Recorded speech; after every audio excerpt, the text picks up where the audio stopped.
The world swam in the focus. A slow, agonizing ascent from a thick, suffocating darkness. Jaida's eyelids fluttered open. Her vision, initially a blurry, abstract canvas, gradually coalesced, resolving into a spectacle that was both awe-inspiring and utterly alien.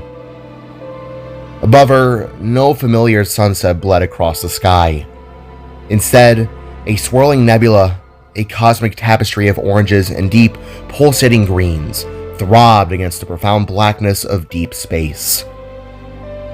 Curtains of ethereal clouds twisted and flowed in currents only the vastness of space could dictate, reflecting the celestial dance of the light, stars, so many stars. A sharp, ragged gasp tore from Jaida's throat, propelling her into a sitting position, her hands plunged into something yielding and damp. Mud. The sudden realization, the visceral memory of what happened, crashed over her. Mom! The cry, a desperate primal sound, ripped through the stillness. Her white boots sank into the soil as she hyperventilated, her eyes darting frantically, attempting to catalog the bizarre landscape that now surrounded her. She appeared to be in a jungle, but unlike any she had ever known. Towering trees, their bark a luminescent green, reached towards the alien sky. Strange, glowing flora, pulsing with an inner fiery light, carpeted the ground. The air itself felt thick, humid. Gigantic mushrooms, their caps radiating an otherworldly glow, punctuated the dense foliage. Everywhere she looked, life throbbed with an almost tangible energy. An energy Jaida felt a disturbing connection to. A chill, prickling and icy, traced its way down her spine as she looked at her gloved hands. It was just like before. The feeling of being drawn to a specific place had returned. A low groan, thick with discomfort, disturbed the strange serenity. Oh. Jaida's head snapped towards the sound. Voyd was struggling to rise from the mud, his face a mask of vicious dark soil, as if he had been playfully or perhaps violently decorated with pie. He shook his head, dislodging clumps of the muck, then coughed out, expelling a small amount of dirt. Oh, I think there was a beetle in my mouth. He grumbled and hacked, his voice huffed and muffled. Before he could fully right himself, Jaida was by his side. Baby! Oh my god, are you okay? She cried, her hands instinctively reaching out, tearing away the thick, clinging globs of mud that coated his body. Voyd pushed her gentle attempts aside, his gaze meeting hers, stern and laced with his own brand of worry. I'm fine. If anything, I should be asking you that, he retorted, brushing her off. Jaida, I can't believe you just jumped into a portal like that without a heads up. You could have died. His words, though intended as a reprimand, struck Jaida with the weight of a lack of understanding from his end. Voyd! That was my mother!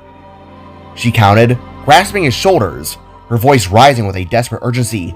My mother! She repeated, shaking him slightly. You saw her too! We saw her with our own two eyes! Her fingers stretched her eyelids wide in a desperate gesture, emphasizing her point. What were you expecting me to do? Not run after her? Voyd sighed, the fight draining from his voice. Yes, I know, but... His words faltered as another groan, this one weaker, emanated from nearby. Their attention snapped to the sound. A few feet away, Toonie and Winona were slowly, unsteadily pushing themselves up from the muddy ground, their once summer-themed outfits now torn and caked in grime. Ow. Oh, my head. Toonie mumbled, rubbing his temples. Winona adjusted her spectacles, her brow furrowing in dismay. Ah, my glasses! One of the pieces cracked. Damn it! Voyd's eyes widened, a wave of dread washing over his features. Jaida's expression contorted into a shocked stare. What are you two doing here? He asked, walking towards them, a growing panic evident in his stride. Following you?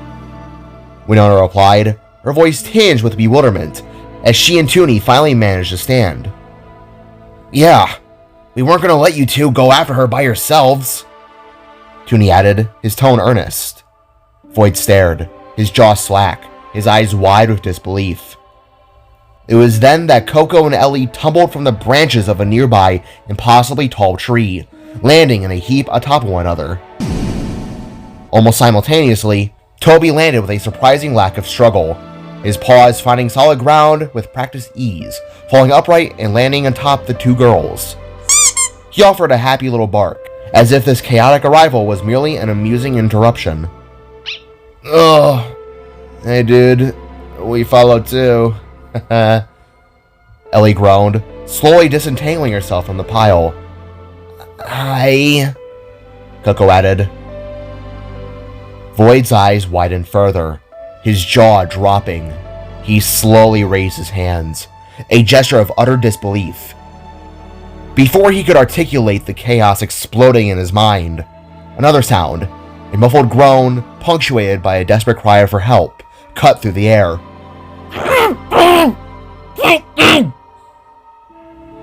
All heads turned, their gazes drawn to a peculiar, comical sight. Francine had landed headfirst in the mud. Her entire head was submerged, leaving her legs kicking freely in the air and her arms flailing against the mud. Are you joking? Ellie called, annoyance flickering in her eyes. A collective wave of exasperation swept over everyone, except Toonie, who, with a sigh, quickly trotted over and pulled Francine free. Her head emerged from the mud with a loud, wet pop, followed by a series of hacking coughs and spatters. Toonie sat her upright, a muddy mess now wobbled to her feet. Yo, France, you good? He asked, a hint of concern in his voice. Francine, blinking mud from her eyes, looked at him, then at the ensembled group, and then at the bewildering world around them. What? No! No, I'm not good! She sputtered, raking her fingers through her mud-caked hair. Not good at all! She declared, her voice a mixture of annoyance and growing dread. The others too began to take in their surroundings, truly absorbing the strangeness of this alien realm. Voyd looked from one worried face to another, his own shifting from sheer horror to a dawning, grim resolve. Where are we? Coco asked, her voice trembling slightly. Seja? She pondered. Seja? Did you really just ask if we were in Seja? Ellie replied. No, we're definitely not in Seja, Toonie stated, diligently pulling clumps of mud from his fur. Well, where the heck are we then? Francine demanded, her voice rising in panic. Winona merely rolled her eyes and stepped aside, avoiding her gaze after the conflict they had just shared. The cosmic realm, Voyd huffed, the words heavy with resignation. Jaida, her gaze still fixed on the tree line, had drifted slightly away from the group, a worried frown deepening on her face.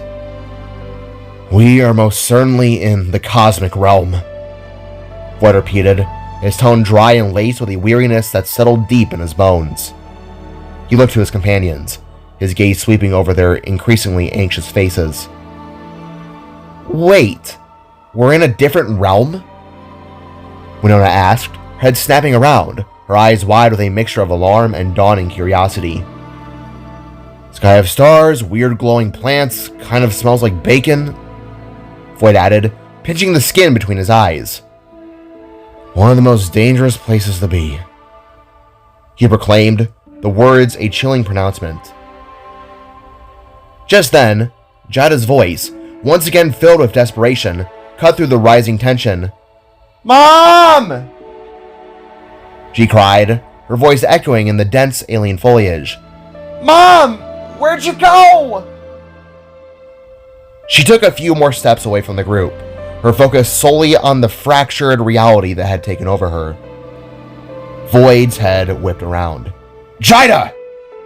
He called back, but she was already lost in her own private agony, her attention too consumed by the event that had shattered her world to register his plea. "Yeah, nope.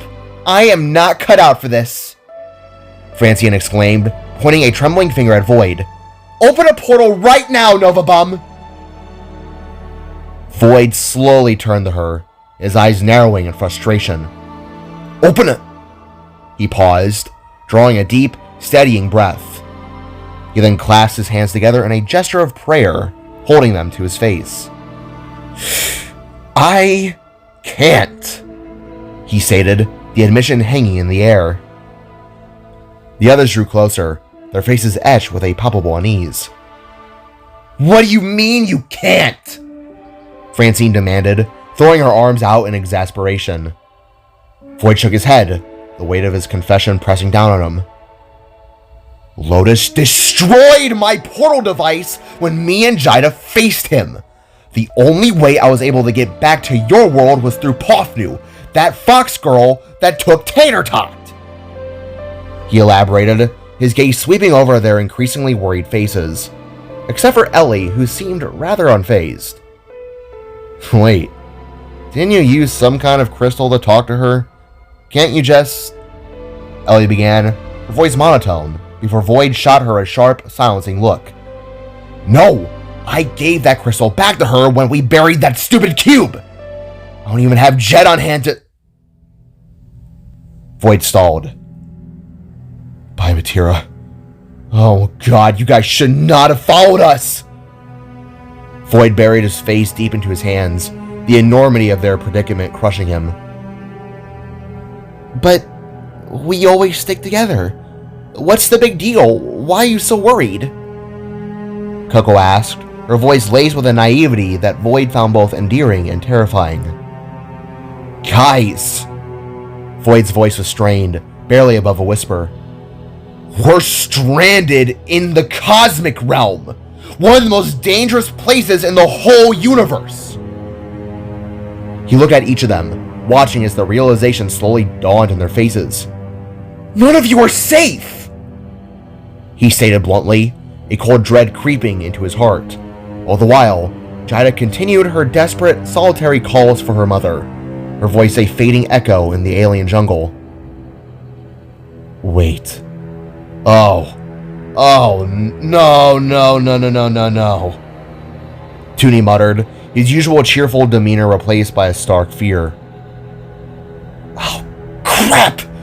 Voyd, we didn't think... We just wanted to help!"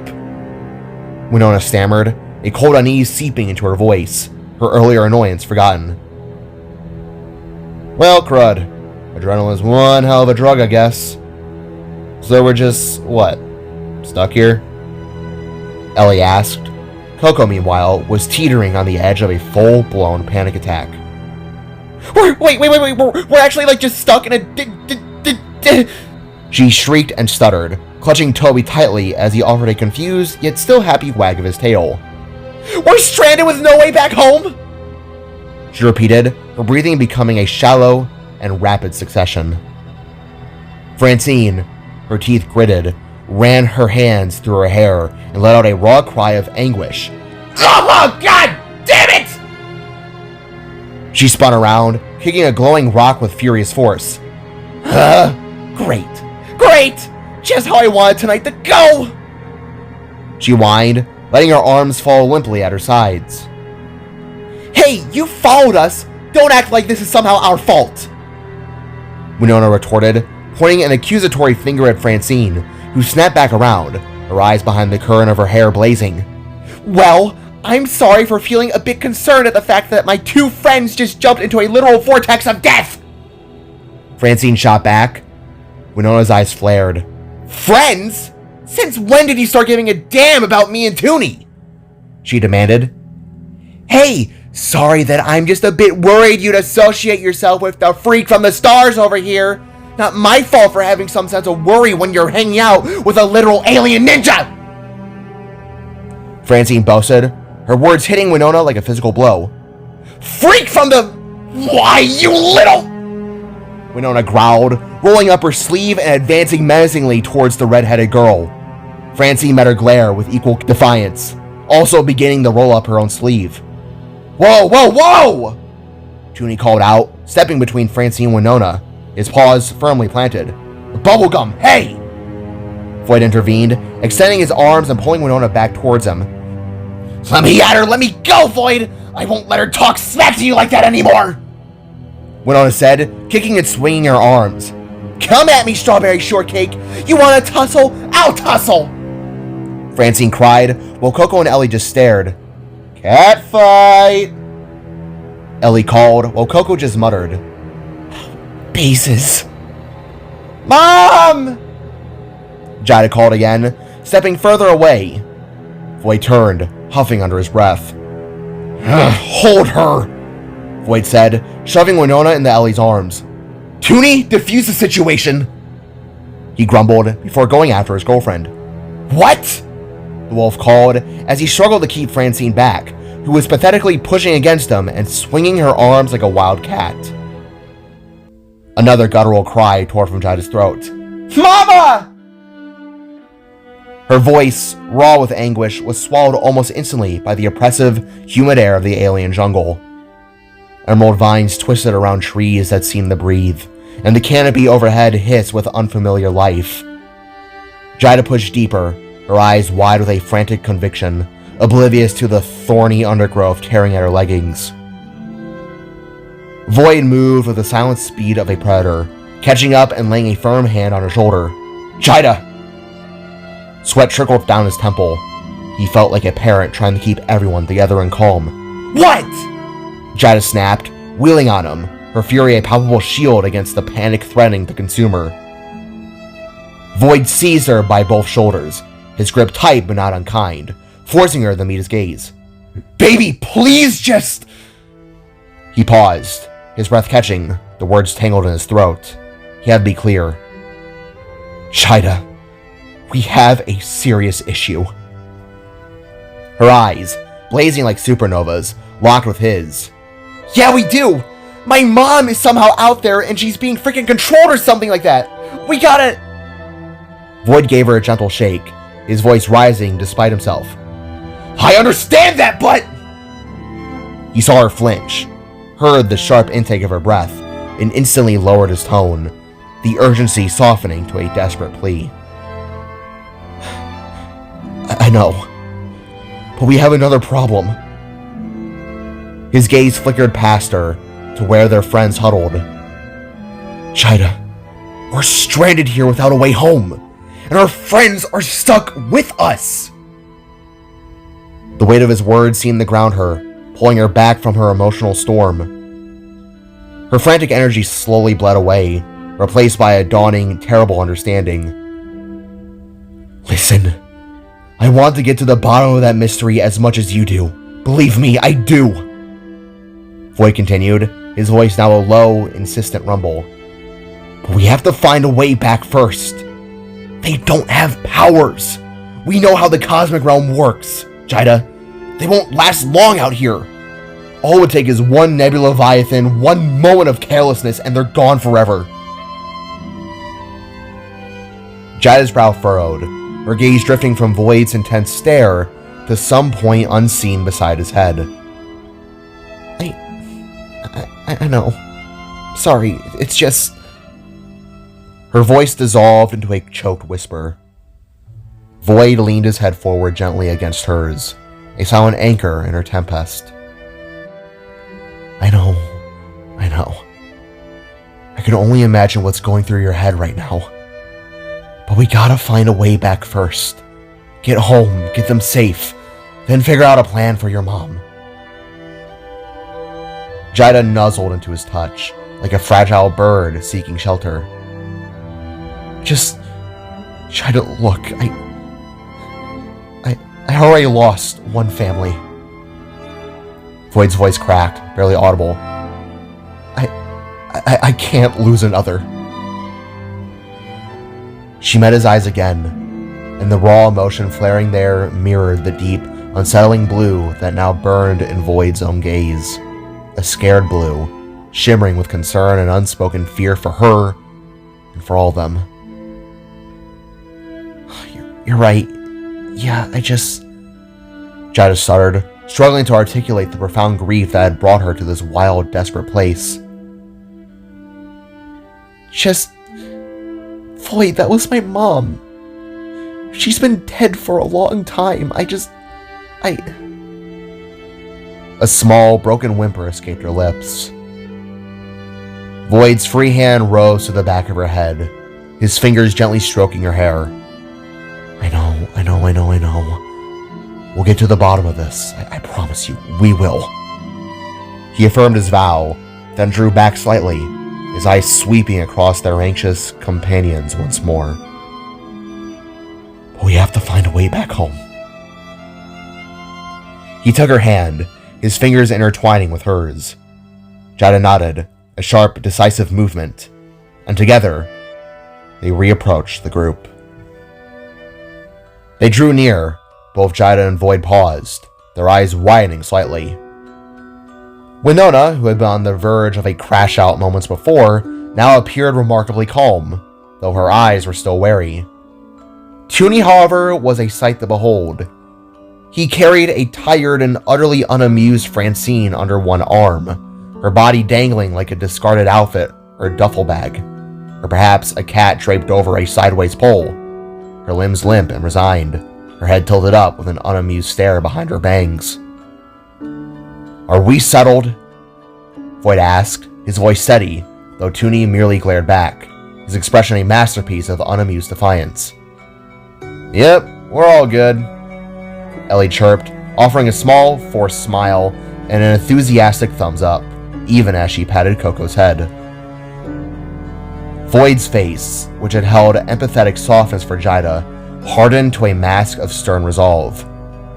He approached the group, his eyes radiating an undeniable seriousness that beckoned them closer. All right, everyone, gather around. That includes you, Francine. Francine, finally released from Toonie's grip, landed unceremoniously on her feet. She shot a glance at Winona, who returned it with a look of pure disgust. Jaida knelt beside Voyd, as the others awkwardly followed suit, creating a tight huddle in the thick undergrowth. Look, Voyd began, his voice echoing with an authority that they hadn't heard from him in a long time. His brow was deeply furrowed, and his eyes blazed with an almost desperate intensity. I know I haven't been the most serious guy since Lotus was beaten. But what I'm saying now is more serious than you can imagine. He swept his gaze over their faces. This place isn't like the typical outer space adventures you see in the movies or TV shows. The hostile beings here will try and will kill you. Me and Jaida are the only ones who have abilities strong enough to defend you. So I ask that you all stay close as we try and find a way out of here. His long scarf billowed gently around his neck, a strange contrast to his deadly serious demeanor. Do you understand? He demanded, as the others nervously exchanged glances, their silence a testament to their apprehension. Do you understand? He reiterated, his voice lowering to a dangerous growl that made for no argument. A chorus of hurried nods went through the group. Good. Come then. Voyd rose to his feet, Jaida instantly mirroring his movements and standing firmly by his side. There's surely a way out of this realm somewhere. As to where, we have to start searching. With a flash of blue light, Voyd summoned his sword, its blade humming softly with contained power. He gestured with his head towards the denser parts of the jungle, a path swallowed by shadow and unknown terrors. The others exchanged worried glances again, their faces pale, but this time, without a word of protest, they fell into step behind their two powerful guides, entering into the alien wilderness.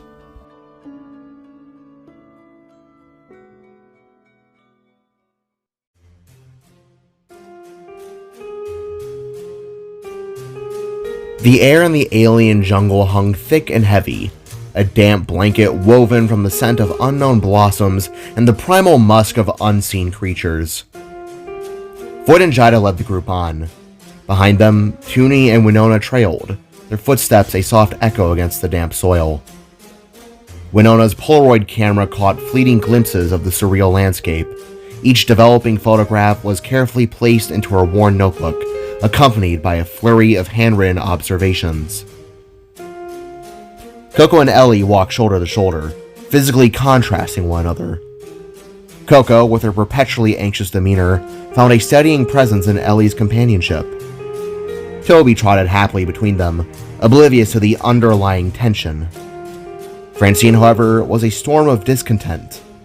She trailed behind them, moving like a whirlwind of swatting hands and flustered exclamations as she fended off persistent insects. Every rustle of leaves, every distant chirp sent a jolt of alarm through her. Ugh! This place sucks! She finally erupted, her voice ragged and her bright red hair now matted with sweat and grime alongside the mud. Ellie, her patience already worn thin, spun around, her bat held aloft like a challenging sword. Hey, keep it down, cherry head. Last thing we need is your big mouth bringing danger down upon us all. Francine merely grumbled, her gaze skittering away. Hey, what you doing there, Win-Win? Toonie inquired, his voice laced with a curiosity that seemed impervious to their surroundings. He gestured towards Winona, who was engrossed in her photographic pursuits. Taking full advantage of being in a whole new plane of reality. Winona replied, her white oval eyes alight with wonder. She followed the drift of an iridescent butterfly, its wings painted with patterns that defied earthly logic, looking like a burning being. I mean, look at this place. It's magnificent. She boasted, while Francine silently watched her from the back. Fair enough, Toonie conceded, wiping a smear of mud from his jacket. A nervous tremor then ran through Coco. Okay. It's gonna be fine. All is gonna be fine. She chanted, her voice faltering. We're gonna find some portal and get out of here lickety-split. A hollow laugh escaped her lips, quickly dissolving into a small sob. Ellie, without a word, draped an arm around Coco's trembling shoulders. Hey, don't sweat it, Cokes, she murmured, her gruff exterior softening. It's all gonna be fine. I'll protect you. Coco leaned into the embrace, a small, grateful smile gracing her lips as she looked up at Ellie. The group began to ascend a hill that loomed before them, its incline a relentless test to their weary limbs. With each step, the alien vegetation grew sparser, the dense canopy giving way to a more open, albeit still strange terrain. Finally, they crested the rise, emerging into a vast, silent clearing. One by one they stepped out, their collective breath catching in their throats as they beheld the vista unfurled before them. Holy moly! Winona breathed, her glasses slipping down her nose as she reflexively raised her camera. Huh.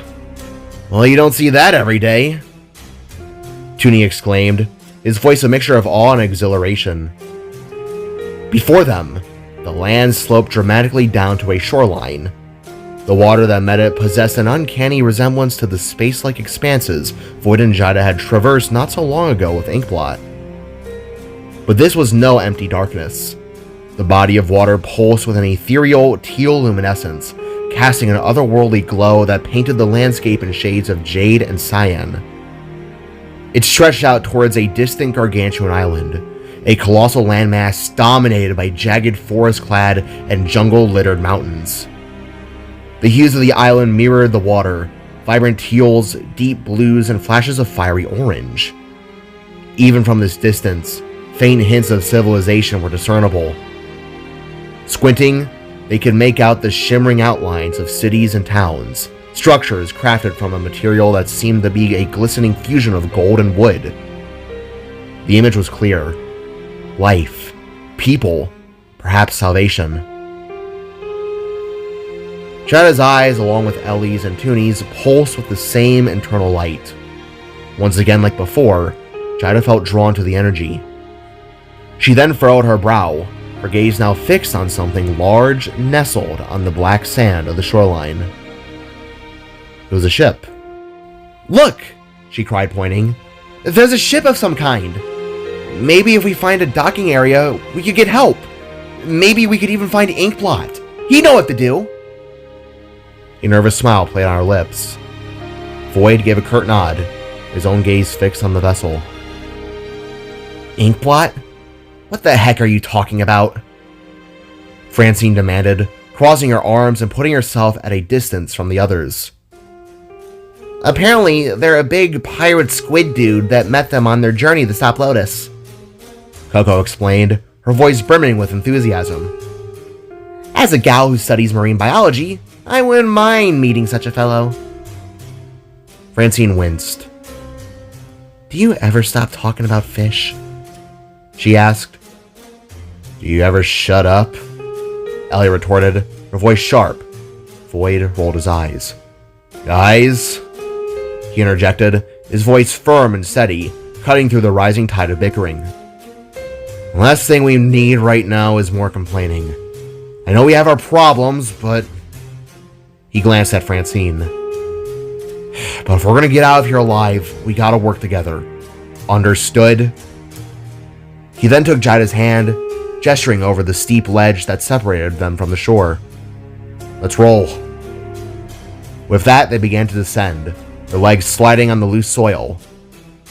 Winona and Tooney followed, their descent less sure-footed, but no less eager.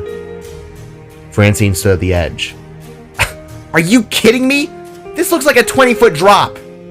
she protested. Her words, however, were cut short, as Ellie, with a mischievous grin, gave her a gentle shove. Francine tumbled forwards, rolling down the slope like an ungraceful ragdoll, yelping. "Ladies first!" Ellie called down, laughter echoing. Coco scooped up Toby, and together, the remaining members of the group slid and tumbled down the embankment, all making their way towards the dark, velvety sand below. The sand, they discovered, was indeed black, possessing the same fine texture that it had back on Earth, but tinged with an almost obsidian darkness. Voyd and Jaida, their movements still synchronized, made their way towards the alien vessel. Winona and Tooney followed, Tooney's eyes wide with wonder, Winona's camera clicking rapidly. "Incredible," she murmured, capturing the scene.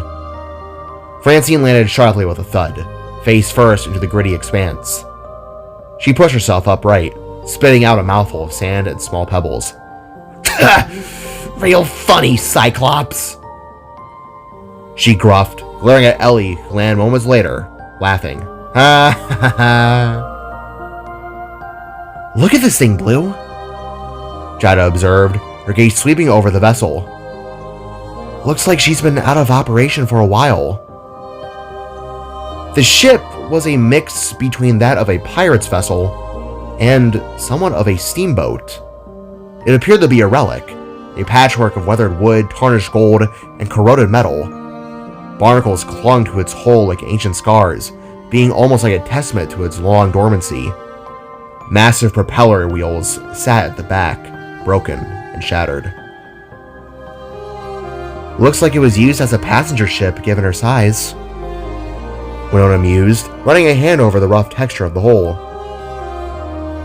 "Or maybe a warship," Tooney added, his gaze drifting to the stern. He pointed to the wheel-like propeller, which bore evident signs of violent explosions. Above it, upon the stern's main front, etched into a rusted metal plate, was an odd symbol, a serpent coiled around a large sphere. "Good eye, Toonster. Goes to show just how bad this place can be," Voyd said, his voice a low rumble as he peered into a gaping hole in the ship's bow. He tapped the orange heart emblazoned on his chest plate, and a beam of light cut through the gloom within. It was a flashlight. Jaida mirrored his action, turning on her blue heart, and together, they stepped into the ship's interior, The others followed the duo, illuminating the decaying mechanical guts of the vessel. Wires dangled like desiccated vines, and the air was thick with the scent of rot and decay. Ahead, they could see what was no doubt the main power source, a mangled mess of circuitry. "Well, guess we're gonna have to find another way across," Ellie said, her voice tinged with disappointment. "This thing is completely mangled." She pointed the strange, bite mark-like holes riddling the interior walls. "Hold on, we're not dead in the water just yet," Voyd stated, his eyes fixed on the power source. He and Jaida exchanged a knowing glance.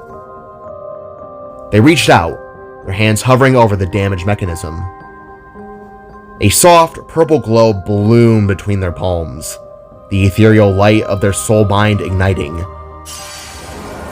Just as they had done with the control pad in Salvaheim, they began to channel their power, the inherent energy of creation surging through them, mending the broken circuits, reweaving the damaged connections. Suddenly, to the astonishment of everyone present, the steamship groaned, its metal bones shifting, its wooden planks creaking as they reformed. The grime and decay receded.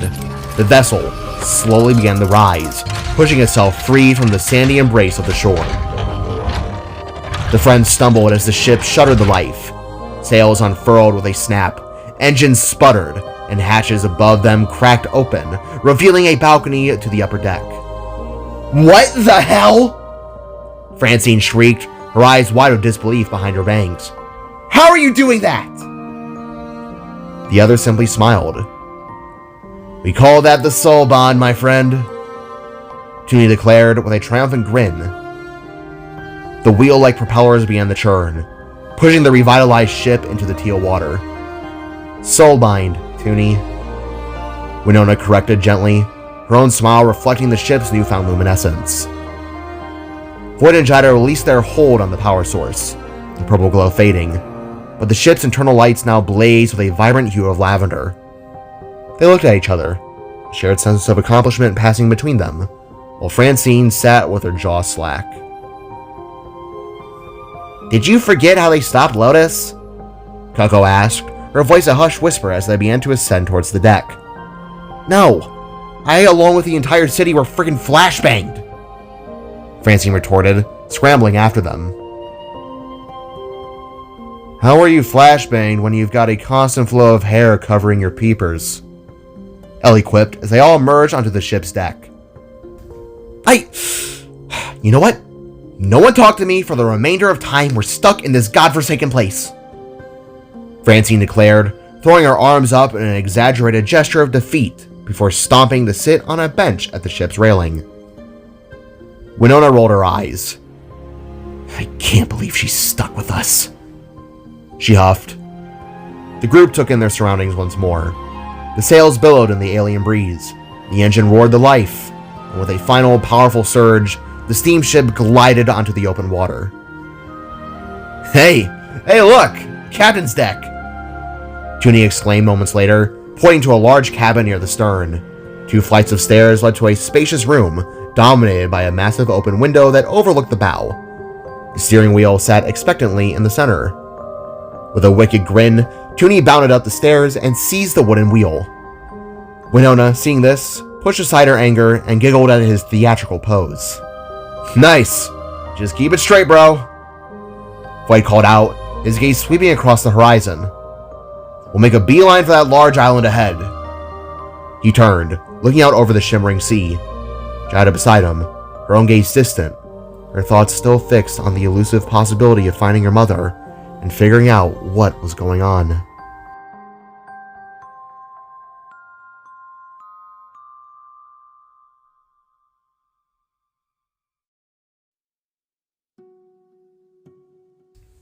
The cosmic air, crisp and tinged with salt now, did little to soothe the tempest raging within Jaida. She too now sat alone on a bench, the gentle rocking of the boat feeling like a counterpoint to the frantic pounding in her skull. Each spray of water that kissed her skin was a fleeting balm, a momentary respite from the cacophony of thoughts that refused to coalesce, all of them ultimately leading back to one single shattering word: Mama. A shadow fell over her then, and Voyd's voice broke through her internal storm. Hey, mind if I sit? Jaida offered a nod, making room for him on the bench. He settled beside her, the warmth of his presence being a quiet comfort despite the hectic nature of her mind. Hey, Voyd began, his voice tinged with regret. I'm sorry about raising my voice earlier. I shouldn't have. He trailed off, unable to articulate his words. Jaida, however, shook her head, her gaze sweeping over the other figures scattered across the deck. Winona and Toonie were engaged in quiet conversation in the captain's helm. Coco and Ellie leaned against the stern rail, their voices a low murmur. Toby waddled aimlessly, and Francine still sat alone, a solitary figure far off from the others. No, it's okay. Jaida interrupted, her voice raspy. I understand. Believe me, I get it. She turned back the Voyd, leaning into his embrace, her earlier turmoil resurfacing with renewed force. I just don't understand. She confessed, the words tumbling out in a rush. Voyd, she's dead. I watched her fade before my eyes. I don't understand why she's... Her voice cracked, and she shook her head, unable to reconcile the memory with the unsettling reality. Why does she have wraith junk tied to her? The prophecy, the call of the wraith, Warnog, God, I don't get it. I just want to know what the hell's going on. Her voice rose with a desperate plea, fueled by exhaustion and confusion.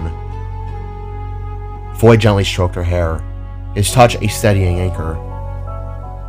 I know, Freckles, he murmured, his voice a low rumble of understanding.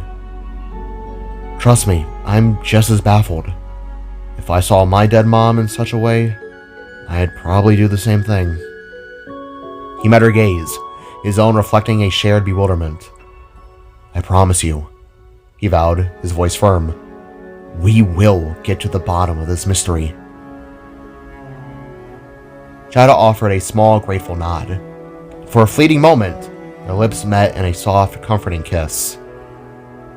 Then they turned their gazes back to the endless expanse of water, the unanswered questions still hanging heavy in the air. Meanwhile, in the captain's deck, Toonie guided the wheel, his focus sharp. Beside him, Winona meticulously documented their journey in her journal. Toonie stole a glance at her, noticing the furrow in her brow as she sketched. So, he began, his voice a gentle tone. How are you holding up with Francine being here? Winona paused, her pencil hovering over the page. She looked up, her expression unreadable. Peachy, she replied, her tone clipped, before returning to her work. Toonie nodded, his gaze drifting to Francine, who sat apart from the others, her chin resting in her hands. Is it bad that I try to see the good in her? Toonie ventured, his voice laced with a touch of uncertainty. To be honest, I'm kind of shocked that you guys even allowed me to be part of this group. She's usually around me, and I know the history between both sides. Even then, I'm always like a lousy caboose in any group, but... Toonie trailed off, the last part more of a whisper to himself than anything else. Winona sighed, resting her notebook aside and tucking it into her satchel. She then walked to stand beside Toonie, her tired eyes fixed on Francine. No, Toons. It's not a bad thing to believe in. At least, not to me. She paused, her gaze hardening. The problem isn't you. It's her.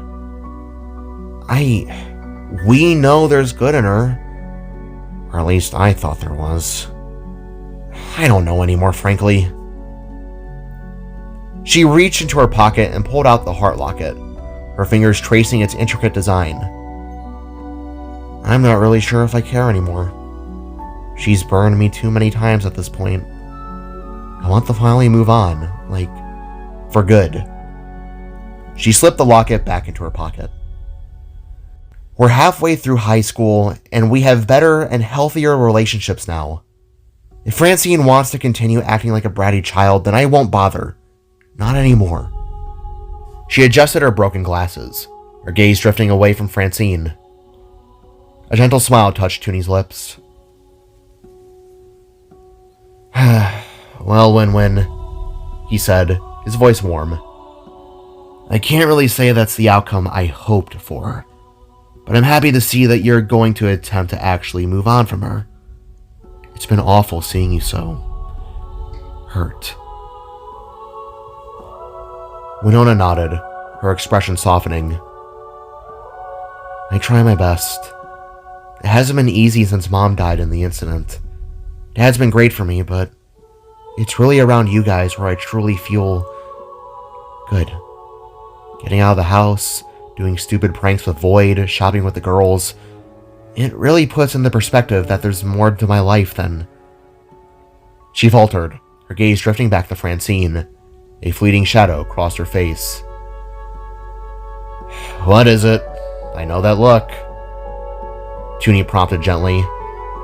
Winona shook her head. Nothing, just rambling again. You hit the Nona switch. Toonie chuckled. My bad, twin. Just know I'm always here for you if you need anything, alright? Winona offered a genuine smile. Thanks, big bro. Right back at you, she said playfully, punching his arm. In response, Toonie swayed his tail at her, a playful counter-strike that sent them both into laughter. Across the deck, Francine's foot tapped restlessly. She watched Voyd and Jaida share a tender moment, their foreheads touching, and a flicker of something, envy, perhaps, or resentment, crossed her face. She averted her gaze, catching sight of Toonie and Winona laughing together. A sharp breath escaped her lips. Get together, Francine, she muttered, rubbing her temples. Just keep focused. You're in a scary, unknown world surrounded by people who basically hate you. Just do what Aunt Inez says. Keep focused. Her attempt at self-command faltered as she looked ahead, the vast, undulating waves and the silent judgment of the others making her uneasy. Yeah, never mind, that's probably not gonna happen. Guess I'll just have to listen to the stupid gumball over there, she sneered, glancing at Voyd. Ew, look at me, I'm Voyd's stupid son. I showed up out of nowhere and suddenly I'm the favorite around town, meh. She began, rocking from side to side as she spoke. I'm Voyd's stupid son. I'm a cool alien from a distant world that saved the world. I can fly and move like a friggin' ninja. She continued. I'm so charming and handsome. Wait, what did I just say? Francine paused, disgust washing over her face. Her grumbling then trailed off as something wet nudged her leg. Francine looked down to see Toby, pushing his head against her. He wagged his tail, oblivious to her irritation. The hell do you want? She asked tiredly, her patience frayed. If you're looking for treats, you're fresh out of luck, Tubby. I ain't got no food on me. Now scram. She waved a dismissive hand. Toby remained unmoved, nudging her leg again. Francine, puzzled, narrowed her eyes. What, you want me to pet you or something? The dog tilted his head. After a moment of hesitant deliberation, Francine slowly reached down and tentatively stroked his coarse fur. Toby leaned into her touch, nuzzling her hand awkwardly. She continued to pet him, a sigh escaping her lips. Good boy, I guess. At least you're not a cat, I'll give you that. I freaking hate cats. The unexpected comfort of the dog's presence brought a flicker of solace to her turmoiled mind. Beside the churning foam of the propellers, Coco gripped the railing, her knuckles white. A fine mist of spray kissed her face, cool and bracing, but it did little to quell the frantic turmoil in her gut. She glanced sideways at Ellie, who stood with an unnerving resolve, her silhouette etched against the endless horizon. The wind ruffled Ellie's hair beneath her hat, but her features remained serene, almost detached. "How are you so nonchalant right now?" Coco blurted, her voice edged with a blend of disbelief and exasperation. The words tore through the quiet hum, making Ellie turn, a faint, questioning arc on her brow. "What do you mean?" Ellie's tone was as smooth as the water they cut through, unburdened by the chaos that hurled them into this bizarre new reality. Coco stared, her brow furrowed in utter bewilderment. "What do you mean, what do I mean?" Her voice rose, unable to contain the sheer absurdity of their situation. "We were just attacked by the literal ghost of Jaida's mom and transported into a completely different realm that we don't belong in, and you're over here acting calmer than Winona taking a friggin' math quiz." Coco threw her hands up in a gesture of dramatic futility, her voice booming over the engine. A small smirk played on Ellie's lips, a snort escaping her as she leaned back against the rail. "I mean, yeah, it's crazy, I guess. I don't know. I've always preferred places that aren't the city, that aren't home. God, I can't wait to move out." A wistful note entered her voice, almost imperceptible. Coco eyed her, suspicion etched into her miscolored eyes. "You'd rather be heading to Discount Skull Island than your own home?" Ellie sighed, a long, drawn-out sound that seemed to carry the weight of untold burdens. Yeah. I'm just gonna be honest here with you, Cokes. After my brother died during the incident, my home life, or I should rather say my mom, Ellie's voice trailed off, a shadow passing over her features. She swallowed, her throat visibly working. "Let's just say Dad does his best to keep spirits bright. He tries, he really does, but..." Her explanation slowed, each word heavy. "It's just, for me, anywhere is better than there." A quiet understanding settled over Coco. The anger and confusion that had animated her movements before began to recede, replaced by a wave of unexpected tenderness. "I understand. You don't need to explain," she said softly, her own gaze drifting to the water. The reflections, distorted by the gentle swells, shimmered back at them. Ellie's expression hardened then. A familiar, almost automatic scowl pinched her features. She instinctively reached up, pulling a current of hair forwards to conceal the telltale hint of orange peeking from behind. "She just blames me." The words from Ellie were barely a whisper, a stark, painful admission. Coco turned, her eyes wide with shock. "Wait, what?" she asked, stunned by the sudden revelation. Ellie huffed, her fingers still pressing her hair down over her eye. "When the asteroids hit, me and Jack were..."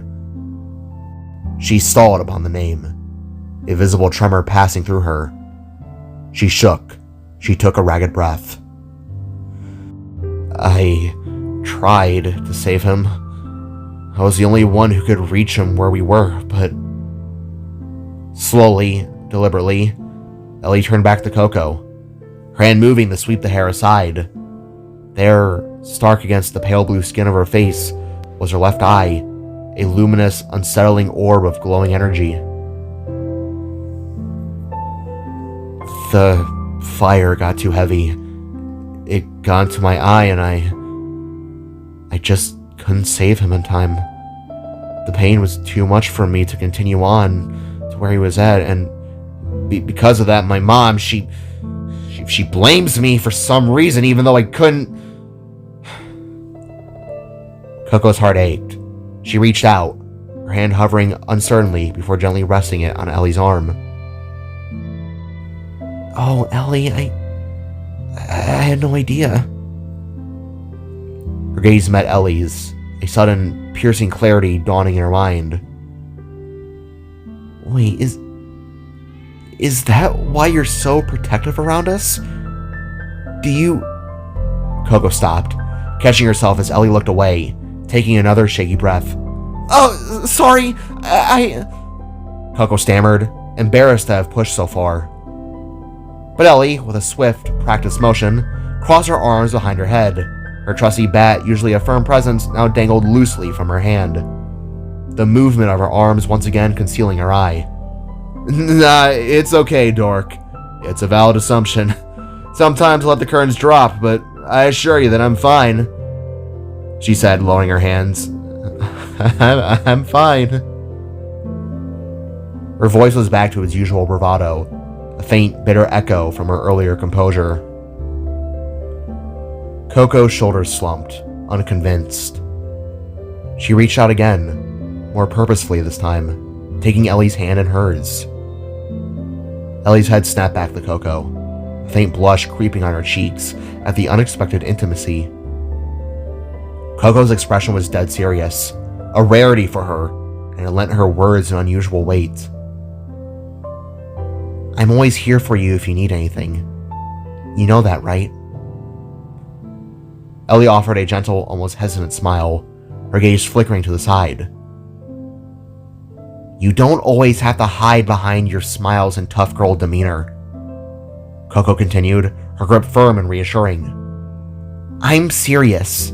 I'm here if you need anything. Literally anything. Ellie's smile faltered for a moment, the bravado slipping. She gave a silent, subtle nod then, her gaze returning to Coco's earnest face. Coco nodded back, and they stood in the humming silence for a long moment, the unspoken words hanging in the air, before Ellie, ever the one to deflect, changed the subject. So, you're a frog who's interested in the ocean, and yet you can't swim. How does that make any sense? Ellie asked, looking back out over the endless, undulating water, a faint, almost teasing smirk returning to her lips. Coco, sighing, let out a soft smile, a genuine, unburdened return. Because I'm just weird like that. The sea is a vast and amazing place. We know more about outer space than we do our own oceans, you know? She leaned into the railing, her eyes sparkling with enthusiasm as she looked out at the water, an entirely different kind of wonder replacing the earlier melancholy.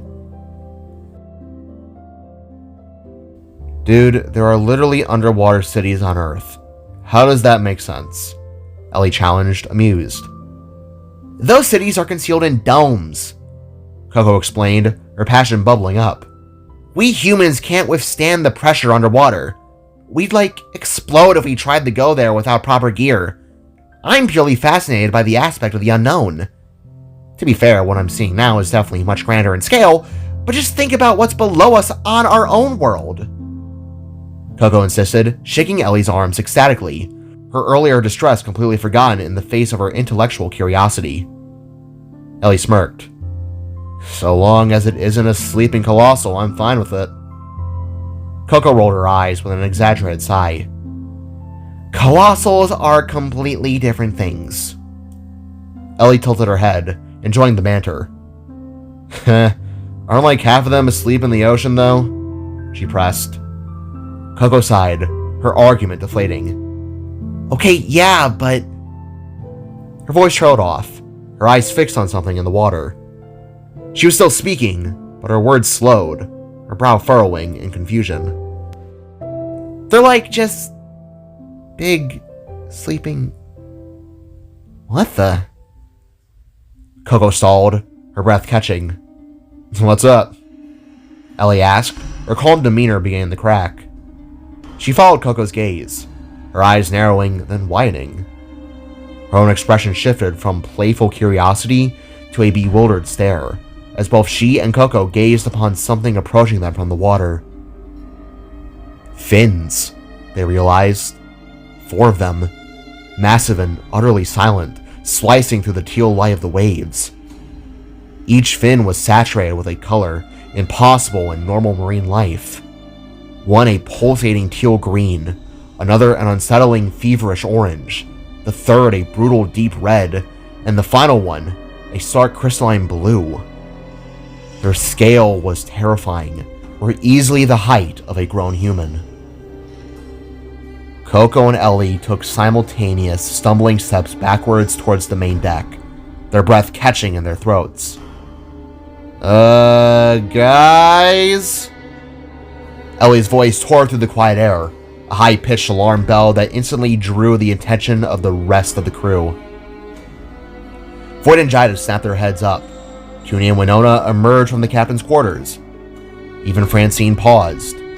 She was still petting Toby, the small, fluffy dog now cradled in her arms, and her gaze was slow to shift. What?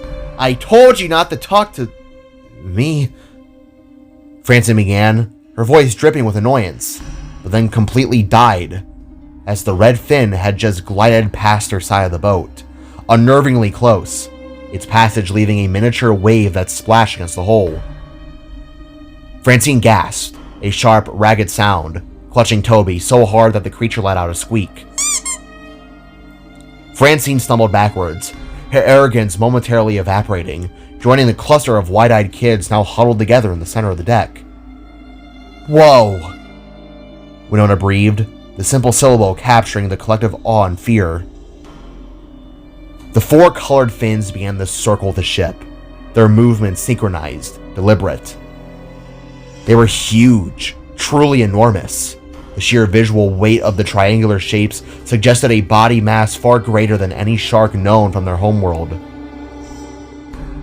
The weight was undeniably terrifying, a primal warning written in the neon colors of the water. The universal fear lasted exactly 3 seconds before Coco's face transformed. The shock melted away, replaced by a radiant, almost manic excitement. Wow, look at that! She cried, shoving past the others and leaping back towards the railing, pointing enthusiastically. 4 sharks! Pack hunters, probably! That is absolutely amazing! She bounced on the balls of her feet, tracking the hypnotic, repeating arc of the fins. Jaida's brow furrowed. Oh, I was hoping they were just really colorful dolphins. Voyd crossed his arms, though his posture seemed forced. How can you be certain they're sharks, Coco? They could be anything out here, he stated. No, they couldn't, Coco insisted, pointing again, her knowledge overriding the danger reflex. Dolphins have a more curved fin near the top. Look at these guys. They have a triangular shape, highly rigid. They're certainly not the Galiocerdo of our world, but they are absolutely analogous. Curious, truly curious. As she spoke, everyone noticed the details she was already cataloging. The light of the glowing water seemed to catch on the green fin, revealing a metallic hook lodged near its apex. And then they saw the etchings. Each immense fin bore a series of coded markings burned into its rigid side. The text began with the word shallow, followed by a random, unsettling jumble of numbers and symbols. The markings weren't accidental scars. They were labels on each fin. Are those? Junie whispered, his voice thin with disbelief. The idea that these colossal, terrifying predators were somehow property felt deeply wrong.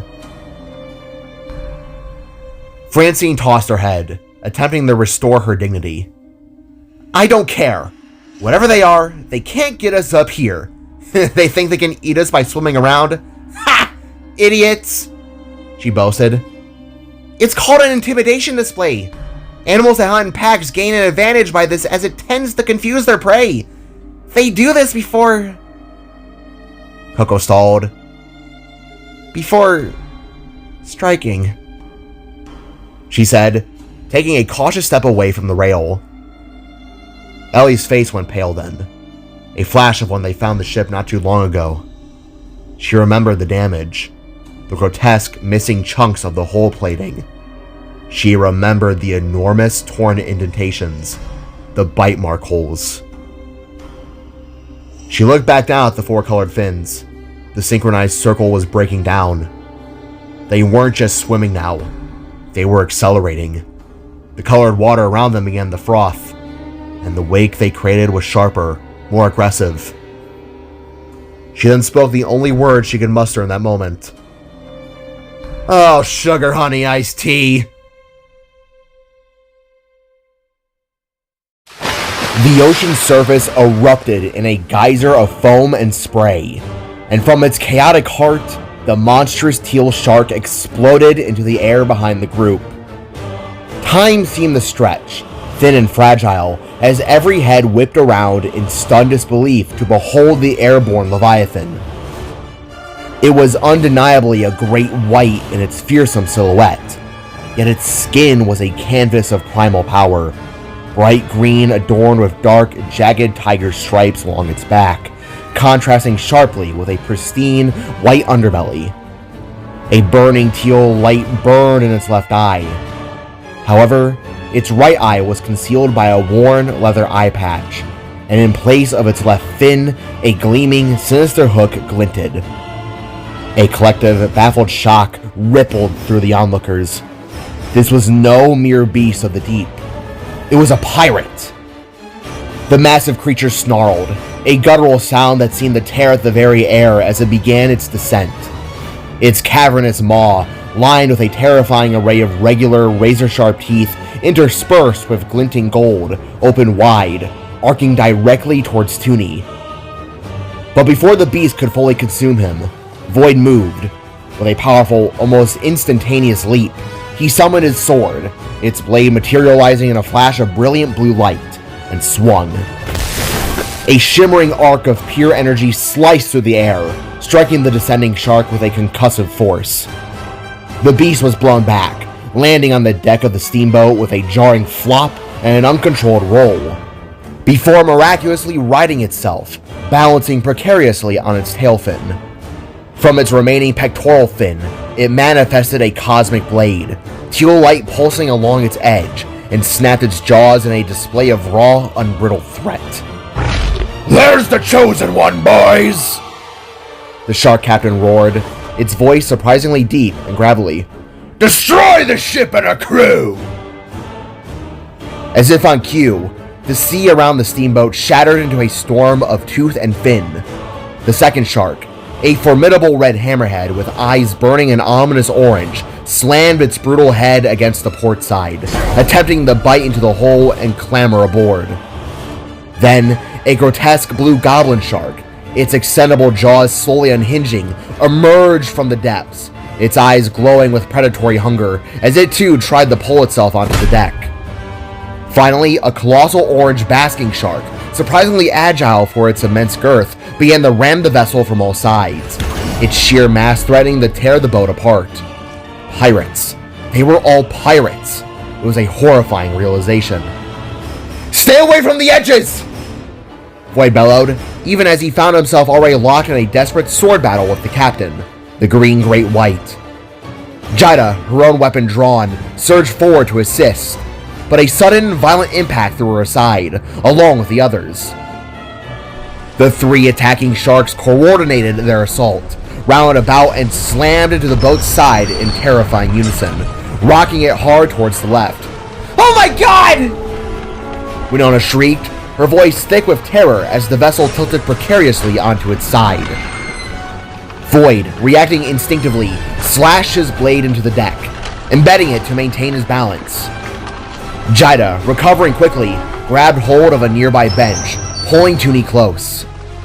Coco and Ellie, scrambling for purchase, gripped the floorboards, while Winona, Toby, and Francine, losing their footing entirely, slid helplessly towards the treacherous ledge. The great white pirate shark, thrown off balance by the ship's lurch, tumbled overboard as well, flipping into the churning water. Winona, with a desperate lunge, caught herself on the guardrails, her fingers scraping for purchase. Francine, however, let out a piercing shriek as she sailed over the side. Mercifully, Toby, with a powerful bite, clamped down onto the deck, dangling them both above the waves. "Francine!" Voyd cried out, his voice laced with urgency, as the redhead thrashed in sheer panic. "Oh my god! Oh my god!" Francine shrieked, waves already lapping at her legs. The ship threatened to capsize at any moment. Winona looked down at the girl she had begun to move on from, a chill of primal fear racing down her spine at Francine's utterly panicked face. Toby grunted, struggling to maintain his desperate hold. Cursing under her breath, Winona extended one hand towards the dangling redhead. "Ugh! Take my hand!" she cried, her voice strained. Francine desperately reached for it, her fingers stretching, but the distance remained agonizingly too far. A new wave of terror washed over her as she caught sight of the red hammerhead's fin, now speeding ominously towards them through the water. "You're too far! I can't reach you!" she sobbed, nosing the fin. "Oh god, no! No, no, no, no, no, no!" Thinking with lightning speed, Voyd shot his arm out directly towards Francine. His hand snagged the collar of her shirt with surprising force, pulling both her and Toby away from the ledge just as the hammerhead, with a powerful leap, snapped its jaws shut where Francine had been moments before. The ship, with a groan, righted itself and blasted ahead, gaining speed, heading closer to the island on the horizon. Everyone tumbled across the deck, panic still etched deep on their faces. Voyd, ever the leader, rose to his feet. "Toonie, control the wheel!" he commanded, already repositioning his blade. "Jaida, stay close to me! They're here for you!" He added, his gaze flicking to the receding sharks. "Everyone else stay together and get cover!" Voyd finished as the steamboat churned forwards at full steam. Jaida looked around wildly, her hair whipping about her face as she summoned her bow, its orange light shimmering into existence. "Sharks? Since when did the Wraiths have sharks?" she asked, her voice laced with confusion, even as she ran through the ledge and began firing arrows into the water, aiming with deadly precision at the pursuing predators. "At this point, nothing surprises me anymore," Voyd replied grimly, already activating his arm cannons, metallic shells forming and transforming out of his gloves with a mechanical whir. He joined Jaida at the railing, taking precise shots, but the sharks advanced with terrifying speed. The teal great white and the orange basking shark, with surprising agility, launched themselves back aboard, drawing blades and engaging Voyd and Jaida without warning.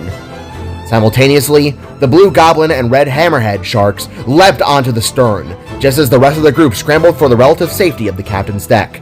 "Crap!" Ellie cried. She swung her baseball bat instantly and clocked the goblin shark squarely in the head. Unlike the great white, whose eyes still burned teal, the other sharks, their eyes glowed with a furious orange akin to Toonies, Ellie's, and Jaida's. All were adorned in hats and hooks, patches and sneers. Even the goblin shark had a small squirming octopus perched on his head, acting as a bizarre parrot. "Get off our boat!" Ellie roared, advancing with a fierce determination, swinging her bat at the snapping jaws. "Get back! Get back!" Winona cried, waving Toonie, Coco, Francine, and Toby backwards. She swiftly knocked another firecracker into her slingshot and unleashed it, striking the hammerhead shark directly in its eye. "Eyes, gills, and nose! Aim for the eyes, gills, and nose!" Coco boasted, sweat beading on her brow, her voice a battle cry. Ellie continued the swing, following Coco's advice, striking the sharks on their most vulnerable points, eyes, snouts, and gills, making them snap and thrash in blind rage. With a sudden lunge, the hammerhead opened its jaws, biting down hard on Ellie. But Ellie, with incredible presence of mind, used her bat to both defend herself and prop its massive jaw open. The bat's top struck the roof of its mouth, the hilt pressing down against its lower jaw. "A little help!" Ellie cried, her voice strained as the goblin shark, momentarily stunned, slipped back into the water. Winona, working fast, lit several firecrackers and threw them precisely into the monster's gaping mouth. The animal hacked and coughed as they exploded, releasing its bite from Ellie's bat and leaping, disoriented, back into the churning waves. Ellie stumbled, glaring, catching her breath in ragged gasps. "God damn!" she boasted, hyperventilating slightly. "Inside, now!" Toonie cried, his voice cutting through the din as everyone bounded up the stairs for the captain's deck. Below, Voyd and Jaida tag-teamed the remaining sharks, switching between foes with flashing blades and powerful energy clashes. Jaida, with a snarl, warped around them, summoning her gauntlets and punching the great white and basking shark with enough force to send them flying overboard. She looked at Voyd, her eyes wide and wild. "You okay?" she asked, as Voyd, with a grunt, plucked a shark tooth from his shoulder plate. "Never better," he said unenthusiastically. The sharks continued their relentless pursuit, ramming the boat's sides with harsh, jarring force. Toonie, back at the wheel, did his best to keep the vessel straight, his brow furrowed in concentration, while all the others huddled close behind him, clinging to the control panels. Guys?" Ellie said, pointing a trembling finger through the window. Everyone looked ahead, and a chorus of curses erupted. Jagged rocks, sharp and menacing, loomed ahead, interspersed with large, half-submerged wraith statues, ancient, crumbling architecture rising from the sea. "Alright, Toonster, you passed your driver's test. Surely you can manage this," Ellie said, patting his shoulder, attempting a brave face. Toonie turned to her, eyes wide with panic. "This isn't a minivan, Ellie!" he roared as he began to spin the wheel frantically. The steamship turned and weaved, a terrifying dance of collision avoidance. Voyd and Jaida were tossed around on the deck below, using their swords and abilities to stabilize themselves, while the sharks kept pace, refusing to be shaken off. They bit relentlessly into the ship's hull, tearing chunks of wood and metal out. Emergency alarms began to blare, a high-pitched siren joining the cacophony as Toonie struggled desperately to dodge the sharp rocks. It was like navigating a treacherous forest of stone and forbidden architecture within the sea. "Toonie, you're hitting every rock, you moron!" Francine cried as the right guardrail shattered with a splintering crack. "You want to try and drive this thing?" he shouted back, his own eyes burning with a frustrated orange. Francine froze like a deer in headlights, her complaint dying in her throat. "That's what I thought!" he retorted as the sharks, emboldened, began to slash and bite at the propeller wheel. "Toonie!" Voyd called, holding Jaida close, using his sword once more to stabilize them, his voice grim. Toonie began to panic, sweat pouring down his face. "The rocks are too close!" he called out, frantically turning the wheel from side to side. As best as he might, Toonie failed to keep steady. The boat hit rock after rock, groaned with every impact, and the sharks tore chunk after chunk from the damaged hull. "Jaida, we gotta keep it stable," Voyd said, planting his hand firmly on the ground. Jaida followed his motion, summoning their soulbind to begin repairing the ravaged boat. "This is gonna drain us!" she cried, her face already strained with the effort. Voyd nodded grimly. "We either do what we can or become shark food," he said, and with their combined will, the entire ship began to glow with a luminous, ethereal purple light, stitching together rents and sealing fissures. "Come on, we're almost in the clear," Winona coaxed, pointing past the last dangerous cluster of rocks ahead. Ellie, gripping her bat, a fresh surge of determination hardening her features, went back outside and headed for the stern, where the sharks continued to attack the hull. Shouting defiantly, she began to swing at them, pushing them back, creating precious seconds for the boat to mend itself. The sharks, momentarily repelled, turned to Ellie, a strange knowing smile gracing their yellow teeth. "What's so funny, huh?" she demanded, gripping her bat tighter. The sharks exchanged a glance, an unspoken communication passing between them, just as Toonie, with one final, desperate swerve, maneuvered the boat out of the worst of the rocks. "Looks like someone made a wrong turn," the great white captain said, his voice echoing eerily across the water, before he and the others, as abruptly as they had arrived, disappeared beneath the waves, leaving Ellie utterly confused. "What?" she asked, staring at the churning water, seeing that their attacks had vanished just as quickly as they came. "What the hell is that? Ugh!" she muttered aloud before turning heel and returning to the others. The steamboat pirate ship hybrid, miraculously, was once again whole. The frantic efforts of Voyd and Jaida had patched the vessel back together. A collective sigh of relief seemed to ripple across the deck. Voyd, still clutching his sword, gasped for air, his chest heaving, while Jaida mirrored his exhaustion, her own blade now vanishing. Toonie, paws shaking, released the steering wheel, leaning against it as a long, panicked breath finally escaped him. Coco and Winona immediately moved to comfort the trembling pilot. Francine, however, seemed to have reached her limit. She bolted from the cabin, stumbled to the ship's railing, and promptly emptied the contents of her stomach into the churning sea. Amidst the chaos, Toby merely wagged his tail, blissfully unaware of the near catastrophe they had just averted. Just as the tension threatened to ease, a new wave of urgency crashed over them. "Guys! Hey, guys!" Ellie's voice, shrill with alarm, sliced through the air as she sprinted back to the deck. Voyd, wiping a bead of sweat from his brow, met her with a weary question. "Ellie, good work. What's wrong?" Ellie glanced back at the open expanse of water. "Guys, the sharks, they left, but they..." She trailed off, struggling to find the words. "They just said some weird cryptic crap. Something about a wrong turn." Voyd and Jaida exchanged a puzzled glance, their attention now fully on Ellie. The others turned, a silent question hanging in the air. "What?" Jaida finally pressed. Coco, meanwhile, had already turned her gaze past Ellie, scanning the horizon. Her eyes then suddenly widened, her jaw dropping in a horrifying realization. Oh!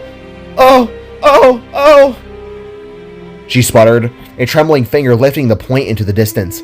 Whoa!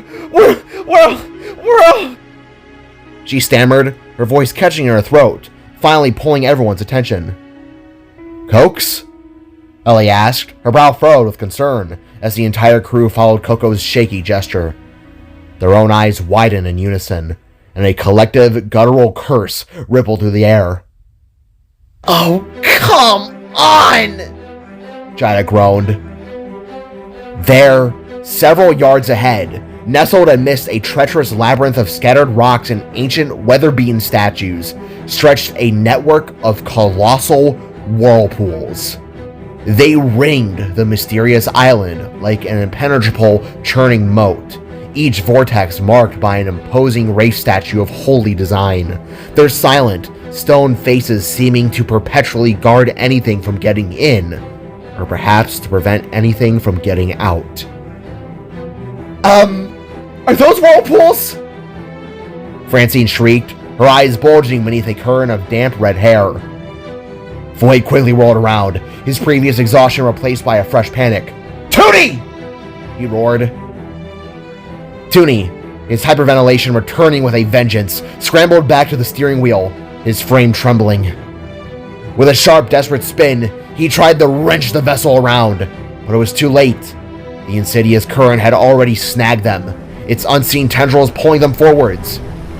"Dios mío," he huffed, his face ashen, before looking to his companions, whose features mirrored his own stark terror. "Oh no, no, no, no, no, no, no, no, no, no, no!" Winona cried, her voice rising to a frantic pitch as the ship groaned and creaked. The steamboat began to rotate, slower at first, then faster, drawing them ever closer to the largest whirlpool, a swirling abyss that pulsed with an ominous orange energy from its depths. "Voyd!" Jaida whispered, her voice barely audible over the rising roar of the water, her eyes wide with fear as she met his gaze. Voyd's own eyes were now dilated with pure, unadulterated panic. The ship dipped, groaning in protest as its bow scraped against the relentless currents of the whirlpool's edge. Reacting on instinct, Voyd activated his helmet. "Everyone, here!" he bellowed, summoning several glowing blue Nova runes. With rapid movements, he flung them at Jaida and his friends. The runes, shimmering with light, hovered above their heads for a moment before intricate strands of spark essence began to weave and conceal themselves over their faces. Ugh, what is this? Francine practically screamed as the ethereal essence spun into place. I'm manipulating my runes to act as helmets, Voyd explained, his hands still raised, his concentration absolute as he controlled the magic. The sheer force of their power should deflect the water once we go under, he explained. What about you? Is your helmet even waterproof? Jaida cried, battling the lurching depth to reach him. But the ship's planks groaned and snapped under the immense pressure. Don't worry about me, Voyd insisted, his voice a battle cry as the steamboat began to tear itself apart, consumed by the vortex. No! Oh god, wait, no! I can't swim! I can't swim! Coco shrieked, her voice filled with despair as Ellie grabbed her, pulling her close. Hang on to me! Ellie commanded, her own voice etched with fear but her grip firm. Tooney stumbled out of the shattered remains of the captain's deck, his orange eyes wide with unbridled terror. Are we gonna die?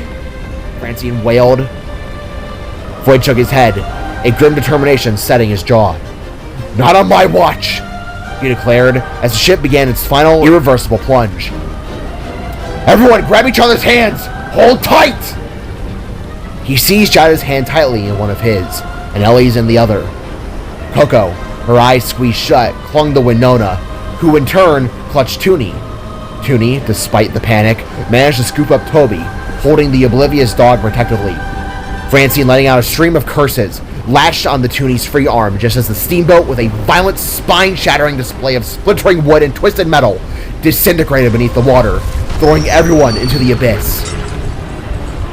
Voyd prepared his body for the onslaught, as his friends, protected by their magical shrouds, gasped in panicked, watery breaths. They were all thrashed aside, tossed like ragdolls in a washing machine, clinging desperately to one another. But the vortex was too strong, too merciless. Despite Voyd's powerful magic, the current proved overwhelming. Hang on! Voyd choked, struggling against the relentless pull. He summoned his powerful iridescent wings, attempting to fly them all out, but the combined weight of the group was too immense. Changing tactics, he tried to use his wings to swim them to safety, but a single powerful surge of water ripped through their desperate grip, severing their connection. They scattered, flung like individual pebbles into the churning depths. All sense of direction, all spatial awareness was lost as they spun endlessly, round and round. Tooney and Voyd slammed into one another. Jaida, Winona, and Francine were clumped together in a wet, terrified ball. Ellie and Coco clung to each other by sheer will, while Toby, still largely unaware, was flung into them too. Voyd! Jaida cried, her voice muffled by the roaring water as she struggled to hold onto the girls she was near. Jaida! Voyd coughed, his own efforts focused on maintaining the protective spell over his friends as he battled the current. Tooney, ever resourceful despite his fear, managed to grasp Voyd, helping to keep his head above the most punishing waves as his helmet began to be filled with water. Reaching out with desperate intent, Voyd and Jaida summoned their soulbind. Two enormous energized purple hands exploded forth from their intertwined spirits, snagging onto each other. They spun deeper and deeper into the whirlpool. Looking down through the blinding wet haze, they could finally see it. At the bottom of the colossal vortex, gleaming with an otherworldly light, appeared to be an orange portal, eerily similar to the dimensional gateway Amelia had opened at the festival. Everyone hold on! We're going in! Voyd yelled, his voice barely audible over the roar, as his and Jaida's grasps snapped at the last moment. The Aurora Legends, unwilling passengers of this terrifying journey, spun faster and faster, round and round, over and over, until at last, with a blinding, powerful flash of light, they were all, group by desperate group, sucked into the vortex, swallowed by the portal, transforming a drowning nightmare into whatever uncharted terror lay ahead.